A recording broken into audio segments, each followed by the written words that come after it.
Hello and good evening viewers, कैसे हैं आप लोग। स्वागत है आपका शेयर बाजार ज्ञान की एक और वीडियो में। और आज की इस वीडियो में हम बात करने वाले हैं रिलायंस इंडस्ट्रीज के शेयर के बारे में। 2441.95 फ्राइडे को ये एक फ्लैट क्लोजिंग इसने दिया है, लगभग 8 रुपए ऊपर, हल्का सा पॉजिटिव है। लेकिन ऑन द वीकली चार्ट्स और ऑन द डेली चार्ट्स दोनों पे एक नेगेटिविटी अब रिलायंस के स्टॉक पे दोबारा से दिख रही है। After a recent run stock ने नीचे के लेवल थोड़ा सा ऊपर की तरफ में परफॉर्म जरूर किया है, लेकिन यहाँ पे आगे कुछ रुकावट नजर आ रही है। क्या उसका रीजन है, कहाँ तक स्टॉक गिरेगा और क्यों मैं ऐसा कह रहा हूँ, इन सब चीज़ों के बारे में आगे आपको बताऊंगा। अगर आप लोग चैनल पे नए हो तो आप चैनल को प्लीज़ सब्सक्राइब कीजिए, ताकि रोज आने वाली वीडियोस आपको लगातार मिलती रहे।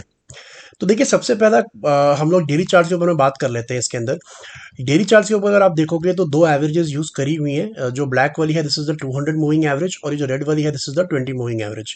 अब आप अगर देखोगे तो रिलायंस बहुत टाइम से इन्हीं दोनों एवरेजेस के नीचे काम कर रहा था, लेकिन इन अप्रैल स्टार्टिंग अपने रिजल्ट से पहले यहाँ पे आप देख सकते हो कि बड़ा एक इसने ग्रीन कैंडल बनाया है।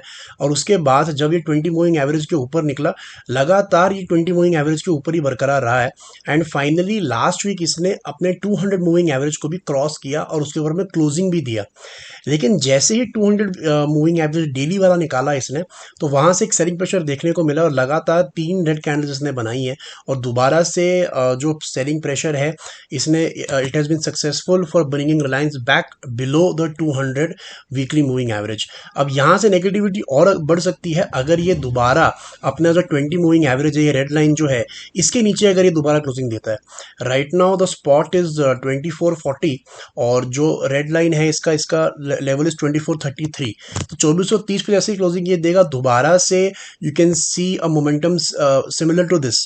क्योंकि यहीं पे आप देख सकते हो सिमिलर यहाँ पे ऐसा हुआ है कि जब 200 और 20 मूविंग एवरेज के नीचे क्लोजिंग दिया है इसने, वहीं से एक स्लिप दोबारा से शुरू हुआ है। और जब मैं वीकली चार्ट्स पे जाता हूँ तो एक सिमिलर चीज़ नज़र में आती है मेरे को, और थोड़ा डिटेल आपको वीकली चार्ट्स पे और अच्छे तरीके से मैं दे सकता हूँ। तो लास्ट वीक का जो क्लोजिंग था, अब ये वीकली चार्ट्स है तो यहाँ पे 20 और 200 मूविंग एवरेज सेम ही है, लेकिन वीकली है तो उनके वैल्यूज जो है वो चेंज हो जाती है। एनीवेज, अब हम देखेंगे कि लास्ट वीक जो क्या हुआ था, कि जो क्लोजिंग लास्ट वीक दिया है, एक रेड कैंडल बना है यहाँ पे, और अपना जो पिछला ग्रीन वीक था उसका लो तोड़ के नीचे क्लोजिंग इसने दिया है। So this is the first time इसने दोबारा से एक रेड कैंडल ने एक ग्रीन कैंडल को तोड़ा है नीचे की तरफ, first time since this entire rally है स्टार्टेड। जो 2200 रुपये से लेकर 2500 रुपये तक का इसे रैली दिया है 300 पॉइंट का, वहां पे अब पहली बार दोबारा से एक ब्रेकडाउन देखने को मिल रहा है, जहां पे एक रेड कैंडल ने नीचे की तरफ ग्रीन कैंडल को तोड़ा है। और अगर इनफैक्ट आप रिलायंस का लॉन्ग टर्म चार्ट देखोगे, वीकली चार्ट को अगर आप थोड़ा बड़ा करके देखोगे, तो I would like to draw trend line and show you what is happening.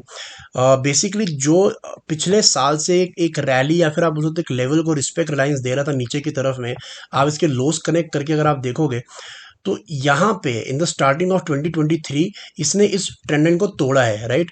और उसके बाद में आपको पता है कि जैसे ही आप कोई लेवल तोड़ते हो जो कि बहुत टाइम से उसे सपोर्ट ले रहे हो, तो वही सपोर्ट अगली बार उसका रेजिस्टेंस बन जाता है।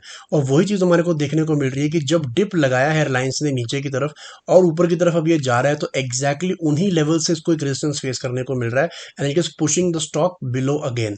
तो this is very interesting in Reliance. अब कहाँ तक जा सकता है, तो देखिए सबसे पहले इसके लिए इंपॉर्टेंट है नीचे की तरफ में जो मुझे सपोर्ट इसका नजर आ रहा है, अब मुझे लगता नहीं कि 2200 रुपये तक जाएगा, लेकिन जो स्ट्रॉन्ग सपोर्ट है वो अराउंड 2320, 2320 रुपये के करीब इसका एक स्ट्रॉन्ग सपोर्ट है रिलायंस का। और अगर 2320 के करीब ये रुक जाता है तो दोबारा से अगले लेग के अंदर में शायद ये जो ट्रेंड लाइन इसने बनाया इसको ये पार कर जाए। लेकिन जब तक इस ट्रेंड लाइन को अब ये पार नहीं करेगा, जो ये पिछले 1-1.5 साल के अंदर में एक फेज्ड लेकिन स्लो ग्रोथ जो स्टॉक दिखा रहा था, बहुत स्लो था, यानी कि 2200 से लेकर 2800 ही गया है शेयर, लेकिन फेजेस में गया है, एकदम से रैली नहीं दिखाया।